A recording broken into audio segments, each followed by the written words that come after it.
Welcome to the Baseball Insiders. I am Adam Weinrib, joined as always by Fansided's MLB insider Robert Murray in Chicago today. Starting off a triple ballpark tour, guaranteed rate field today. Why is it called that?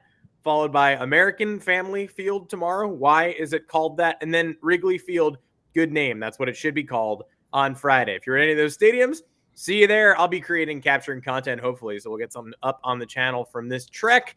But most importantly, got a live show again today with Fansided's own Robert Murray to talk through a couple of August waiver trades that we wish could happen and why can't they? And maybe some players are going to end up on waivers anyway, plus the latest on Jazz Chisholm.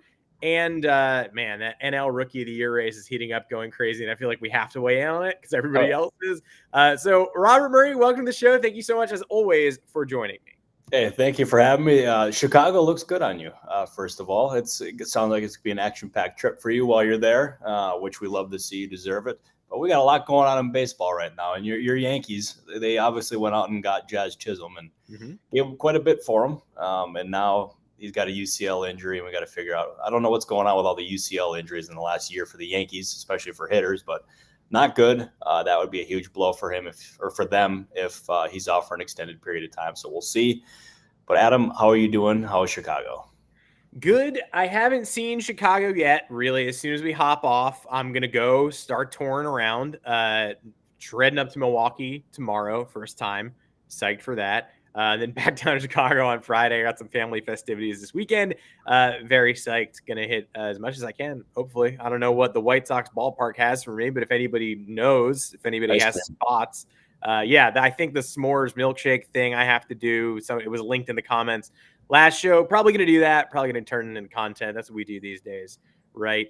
Well, we appreciate everybody joining us. And in terms of the UCL injuries for the Yankees, it's even worse than you're letting on. And most people remember last year, obviously, Jason Dominguez, Jazz Chisholm, the latest from John Heyman, probably about 20 minutes ago on his stream, said they still believe that he is going to avoid surgery, and they're looking at a 4 to 6 week timeline for Jazz. So fingers crossed that ends up being reality. It is his non-throwing arm, but it is weird that he injured his UCL doing a very normal baseball behavior, sliding into home plate, which people do every day. And head first, also not that weird.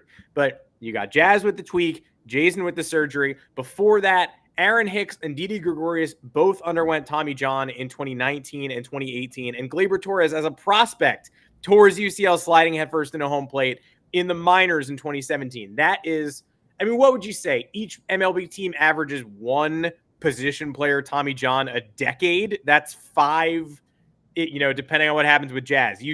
Position player UCL injuries, theoretically rare, but I guess not so much for the New York Yankees. No, for sure. And it's crazy. And maybe it's coincidence, who knows? But I mean, that many, may ask you or may lead you to ask some questions. And I know we had this deeper down in our rundown here. So I think we might as well just end up getting going here. I'm talking about Jazz but the Yankees went out, they identified him as their top target at the deadline. And they orchestrated a trade with Miami when there was other teams like the Pirates and the Royals that were involved to varying different degrees. But the Yankees, despite a very high asking price, were aggressive in getting Jazz Chisholm. They ended up getting him. And right away, you got to see the impact he was making. He was hitting home runs like crazy, Yankee Stadium, and that entire fan base was just rallying around him. And he seemed like he's fitting in seamlessly in that clubhouse, despite obviously all the reports of potential concerns. And I think the way that he kind of transitioned to that clubhouse so seamlessly really speaks to the leader that Aaron Judge is. And I think he's one of, if not the best leaders in baseball at this point, because he's all around. He's everything you want in a face of a franchise. And if he's out 4 to 6 weeks, as Heyman suggested on his stream, I've sent texts. I have not heard anything back, so I don't have anything on my end. But if he's out, they obviously have internal options, but there's a reason why they ended up going and getting Jazz Chisholm, is they did not view any of these guys being difference makers or the impact guys. You wonder maybe with the timing of Ahmed Rosario being DFA'd by the Dodgers, I think that makes a whole lot of sense as far as an option for them to explore. They the Dodgers gave up practically nothing in exchange for Ahmed Rosario. So you got to imagine any trade would be for relative pennies here. But he can help. He was putting up good numbers in Tampa and LA. So I think that's something that they should explore. I don't know if they will, but the fit and the match on paper just makes all the sense in the world here for the Yankees. Yeah, it's positively wild that he's available again. It's not the kind of thing that usually happens in August. That's why we're looking back wistfully at when there used to be a trade deadline and players like Justin Verlander or Marlon Byrd, the Mets and Pirates linked up for a Marlon Byrd trade in 2013. You used to have a lot of fun in August, and now you're just sort of relying on the utter randomness of the Dodgers having a roster crunch and having a DFA Ahmed Rosario. But hopefully we'll get more info. We'll have Rosario info, I'm sure, in the coming days as well. And if you have questions for us, if you want us to break anything down, hit us in the Baseball Insiders Discord, hit join below this video, become a member. You can do so on your desktop. You could choose your tier. Rumor Mill allows you access to Robert and I between shows. All-Star, same deal, but priority in the comments when you got questions, burning questions. When the baseball world is burning to the ground and Jazz Chisholm is spinning his injured arm around in the dugout and every Yankee fan is going, that either means he's healthy or that's the dumbest thing I've ever seen. And it turns out maybe the dumbest thing we've ever seen because the MRI said not so healthy. But if you have questions between shows, please hit us there. And there's also a private stream for All-Stars once a month. We would love to see anyone who's interested in joining the show. But man, Rosario changing hands feels good because that is going to be a big boost. Oswald Peraza, I think, gets the temporary bump to the bigs is the rumor today, but we'll see. I think the Yankees obviously have to explore something more there. If they can get Jazz back for the playoffs, they'll be excited. If not, obviously another Brian Cashman trade deadline edition sort of goes down in a weird injury heap. Yeah, no, we'll see. I believe we'll end up getting news today as far as Jazz Chisholm goes. But yeah, this would be, if he's out for an extended period of time, it wouldn't necessarily be doomsday, but it would not be far away from that. But getting him back for any part of the postseason, or if they got him back for the postseason or even beforehand, I think that'd be something that they'd be really, really happy about. Because anytime you hear of a UCL injury, you remember what happened last year to Jason Dominguez. He was, that really sucks. So we'll see, but we'll have more concrete news today. But I know Heyman is very connected in New York, so when he says something about the Yankees, I am inclined to believe it, but I have no confirmation on my end. Yeah, he certainly has their hopes, and hopefully those hopes turn into reality. Well, the comment section is asking who else could potentially be placed on waivers. Every team wants to see their squad add impact players, even post deadline. A couple of miniature trades below the surface of the minor league level don't quite help. So we wish the August waiver trade deadline was still around. We could really enact some deals. I came up with a couple of deals and matches I'd love to see, or veterans I'd like to see get another chance to compete down the stretch. But I kind of want to start with the Rangers because there was a Ken Rosenthal column this week about what a bad look it would be if Texas defended their title by placing a bunch of semi-expensive players on waivers as they fell out of it.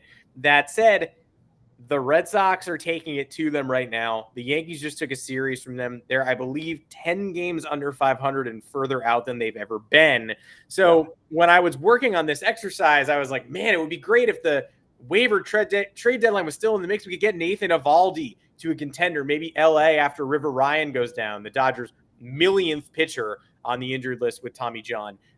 But we might still be able to get a player like Eovaldi to a contender because he might end up on waivers, revocable waivers, in the same way that fleet of Angels and Harrison Bader, etc., did last year. I mean, do you have any updates on that possibility?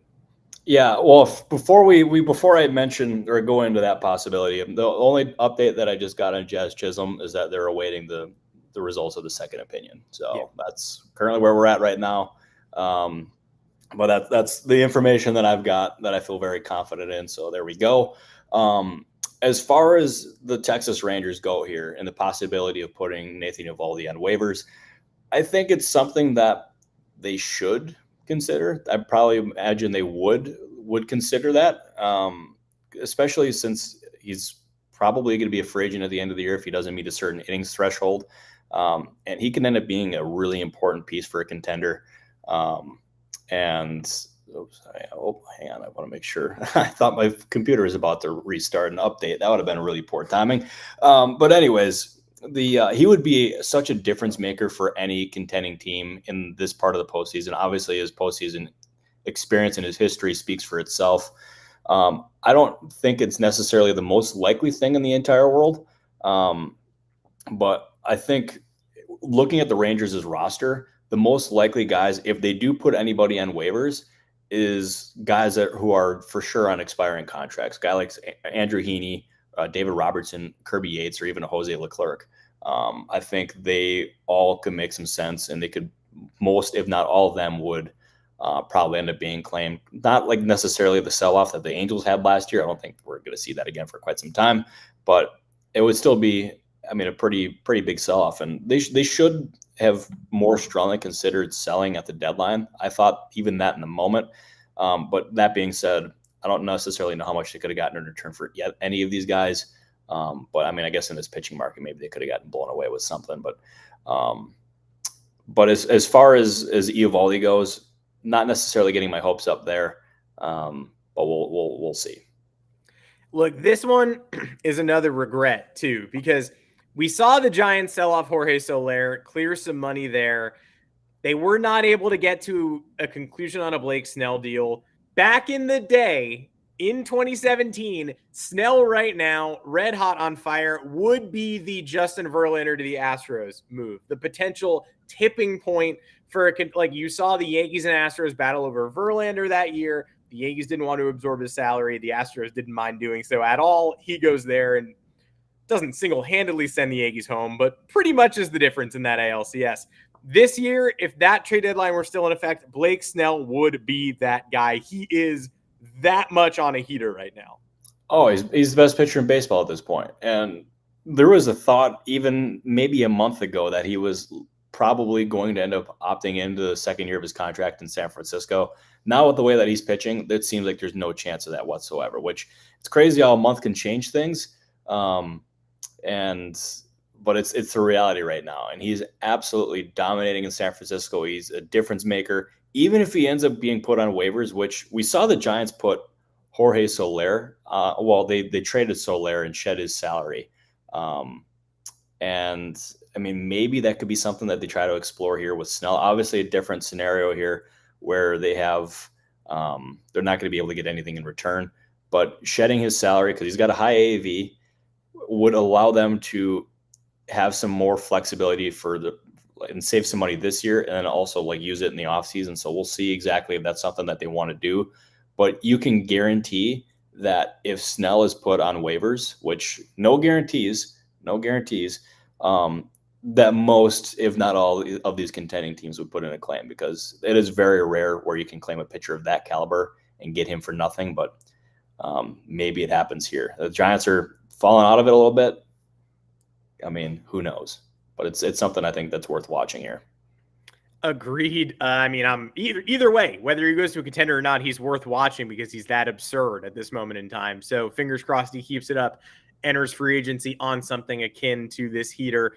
My third one is just sort of a solemn plea. Like, again, back in the day, Kevin Pillar, I don't know what possessed the Angels to keep this man past the trade deadline that we currently have, when he has value as a guy with a 750 OPS and veteran leadership and bat to ball skills. Like, he has value for any contender right now that needs a fourth or fifth outfielder.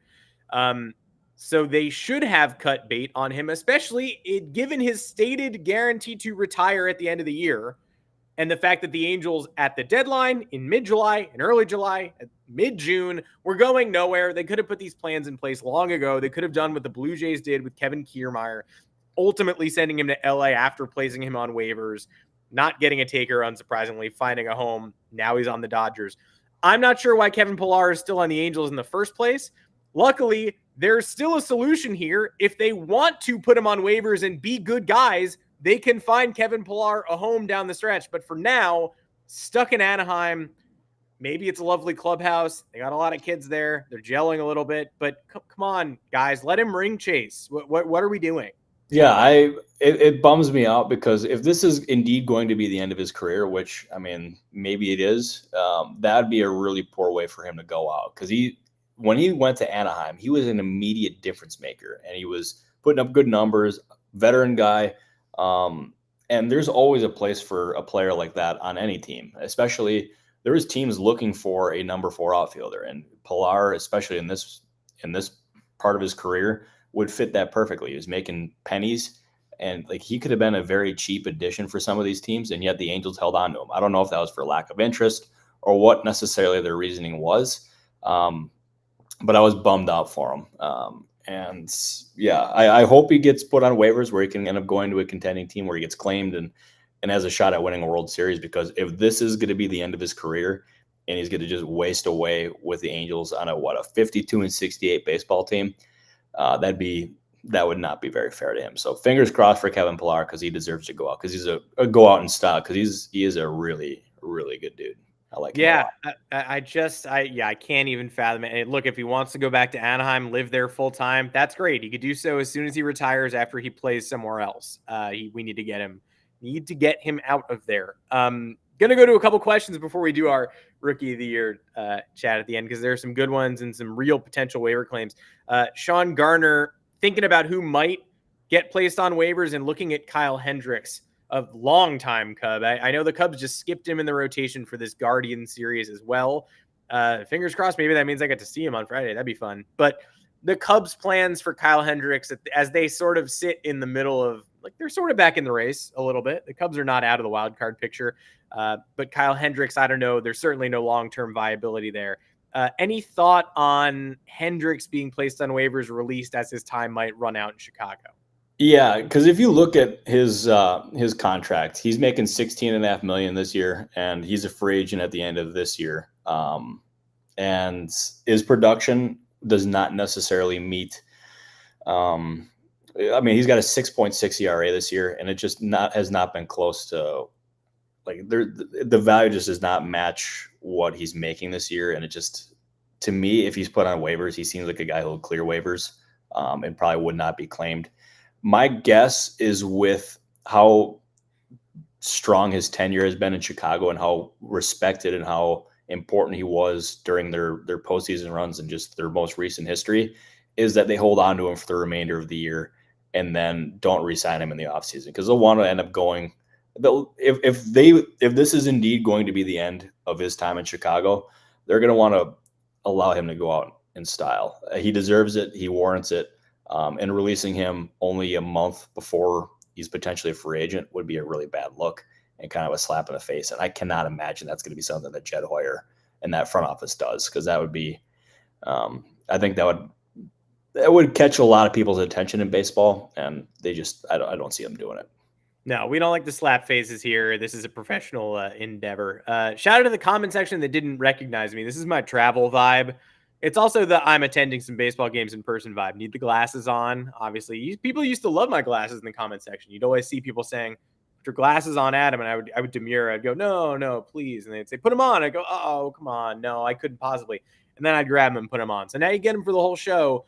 Congrats! It allows me to see comments like Jason Parker's. Clearly, Liam Hendricks back soon. I don't even know if that's really a question we need to address. He does seem like he's going to be back in a couple of days. He's throwing bullpens, right? That seems like probably going to be a factor for the Red Sox down the stretch. Trevor Story, I'm not so sure. I know he was working out, taking BP the other day too, but it does seem like Liam Hendricks pretty much a guarantee you're going to see him in the bullpen in the next couple weeks. Maybe they wait till rosters expand, just because I know there's been a dearth of trustworthy arms in Boston for a while. Cam Boozer getting into some games he probably shouldn't be in, but Liam Hendricks probably available, I would say. Yeah, I would, like, because he's throwing his third in what could probably end up being maybe his final live batting practice session before exactly we figure out what they're going to do next for him, or with him, I should say. But his emergence and the way he's going to be coming back, I think it makes things, it allows them to do some different things in the offseason, probably, as far as a guy like Kenley Jensen goes. Because is he under contract next year, or is he a free agent at the end of next year? Kenley, I think, is a free agent. Hendricks, I think, has an option. Yeah, Hendricks is going to be there next year. because I think that was part of the understanding when signing him to that deal. But I'm just not sure about Jensen's status here. Yeah, Kenley is a free agent and presumably a member of the Los Angeles Dodgers. Yeah, that would be my guess because having Hendricks is insurance. So Jensen will probably leave him for agency, and if he gets what he wants, which he said he wants to retire as a Los Angeles Dodger, you got to imagine that'll end up taking place because I mean him going out with the Dodgers I think would be really fitting. But Hendricks, if whatever they get for him or from him this year is going to be just the cherry on top, because I think when they signed him, they had really next year in mind. But good for him for coming back and getting to this point. Yeah, that was a good signing by the Boston Red Sox. That was a savvy one. It was cheap. It was affordable. And anything they get for him this year is good. Savvy all offseason, in my opinion, although Vaughn Grissom for Chris Sale, I think you would undo if you had the chance. But that was Alex Anthopoulos taking advantage of a new GM because not great. Not great at all. And then extending him too. Yeah. Oh, yeah. Well, I mean, of course. Why would you trade for someone if you wouldn't extend them? The Alex Anthopoulos guarantee. Or like Hassan Reddick with the Jets. Yeah. Why would you do that? Yeah. Well, this is the baseball. I don't want to go down that rabbit hole, but good job, Howie Roseman. Go Birds. All right. Yeah. Sorry. I'm off track now. No, of course there is no Jets Foundation. I think that's the most important part. If there was, then Hassan Reddick would already be a Jet long-term contributing to the Jets Foundation, which I guess is just the salary cap. But either way, interesting move by the New York Jetropolitans. Let's do the debate that everybody came here for. I think the comment section wants to talk Merrill v. Skenes. And so do I, because last time we did a show, we were basically like, hey, Jackson Merrill does something clutch every single day. Whether it's a home run or, a last ditch effort, a home run in the ninth, 1-2 outs, what have you. Game ending diving catch on Monday in a 1-run game after we mentioned that all he does is clutch stuff. Paul Skenes is Paul Skenes. The Pirates have already been very careful with his workload down the stretch, presumably more so as they fall out of the wild card race, which has given Jackson Merrill's Rookie of the Year candidacy new life. And in my opinion, he's probably the favorite right now. Skenes starts the All-Star game, but Merrill has had a better rookie season, better body of work. What say you? Everybody's talking about this, so why not us? Yeah, it's a very worthy discussion, and I'm very glad I'm not voting for Rookie of the Year this year. I don't think I can disclose what I'm voting for, but I'm not voting for Rookie of the Year. Nor am I. And this is a really tough one because Paul Skenes, we're talking about the best young pitcher in baseball this year. He's been awesome. Everything he's done in Pittsburgh has just been brilliant.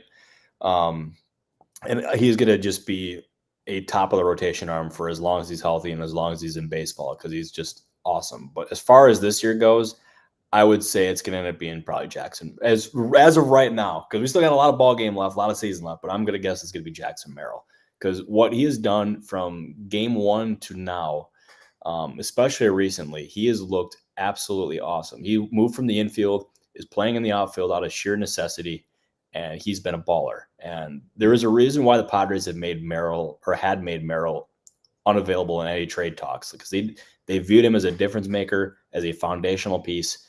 And so far, AJ Preller looks like he's really smart for that. And my guess as of this point is that Merrill gets it. And it's going to end up leading to a very interesting discussion in the offseason about a potential contract extension. As I've said on the show repeatedly, there's nothing going on there. But when that contract eventually comes, it's going to be a big one. Not Tatis level by any means, but I think at this point, probably over Corbin Carroll seems increasingly likely. That's at least my read as of right now. Yeah, I would say very much stay tuned to this show. Hopefully, as there are more developments in that area, we would love to keep talking Jackson Merrill's future with all of you. We know it's something you're pretty invested in based on the chatter in the Discord. And we would love to have more of you in the Discord to talk Merrill, but also to maybe dilute the Padres fandom a little bit, just because, hey, we love the Padres. Nothing wrong with Padres, but love to get some more fans of other teams in there. Padres and Pirates, I think we're good for now, honestly. Just kidding. You should all join. But hey, if you love the Padres and Pirates, hate the Padres and Pirates, want to get some new voices in there, we'd love to see you at either the rumor mill tier or the all-star level. And if you think Shota Imanaga is the real Rookie of the Year or Tyler Fitzgerald, come on in, argue the case. The Fitzgerald numbers are kind of crazy. Hunter sent them over. Yeah. So, yeah. Good job by Hunter. Because like the Tyler Fitzgerald, he hasn't gotten enough love. He's been awesome. He's good. He's really freaking good. But I just think at this point the conversation is really Merrill versus Skenes at this point. And then Fitzgerald will probably finish in third is my guess. That's my read. Yeah, but that's what I'm thinking. Sorry, Hunter. And also my dad's probably watching this. My dad's a huge Giants fan, so my apologies to Neil Murray. That's my bad. My dad's somehow not watching this. I had a meeting right before this. He came into the hotel room with a sandwich. I was kind of expecting to see him here, but I'll see him right after, I presume. I'll go flag him down. We appreciate everybody joining us today on the Baseball Insiders on the road. Again, tonight's game, I'll be there. Baseball for the rest of the week. Baseball. Zach G asking if Verdugo would be a waiver candidate. I don't think so, but if you want me to ask him, I can go check him out by the field later. Weigh in the comments if you have something you want me to yell at Alex Verdugo live from Guaranteed Rate Field. Again, why is that the name of the stadium? Not sure. Let me know. Until next time, Monday, we'll be right back here, 3:30 Eastern. Normal show. Could not be more normal to talk about the rest of the week and the weekend in baseball. Any developments? Hopefully, maybe some waiver claims. Somebody's going to grab Ahmed Rosario. Somebody's going to get a 300 hitter for free in the middle of August. Some extra infield insurance. But there's always stuff going on behind the scenes and on the field. We will be here to talk it out with you next week, same time, 3:30. Appreciate everybody making the adjustment today. Robert Murray, thank you for moving your schedule around, finding a way to make this happen, and always good to talk ball. Yeah, no, thank you. I appreciate you big time. My dad is indeed watching the show, and he texted me saying thanks for the shout out. So he is watching. He's my most loyal fan. We love Neil Murray. He's the man. But you're also the man too, Adam, and Joanne. You're awesome too. Everyone who watched the show, we appreciate you. We'll see you back here on Monday. Go Birds, and yeah, we'll talk to you then. Yeah, squad up. See everybody later. And also weigh in the comments. I'm doing baseball tonight, baseball Thursday, baseball Friday. There's a Bears preseason game on Saturday. I don't think I can make it. Got some family stuff, but let me know. Should I do 4 for 4? I mean, hit me up. What's the Soldier Field preseason football experience like? Tyson Bagent, worth it? I don't know. Let me know. Hit me up. Join us in the Discord. We'd love to hear from you. Until next time, I'm Adam Weinrib for Robert Murray. Take care on the Baseball Insiders. Thank you, everybody.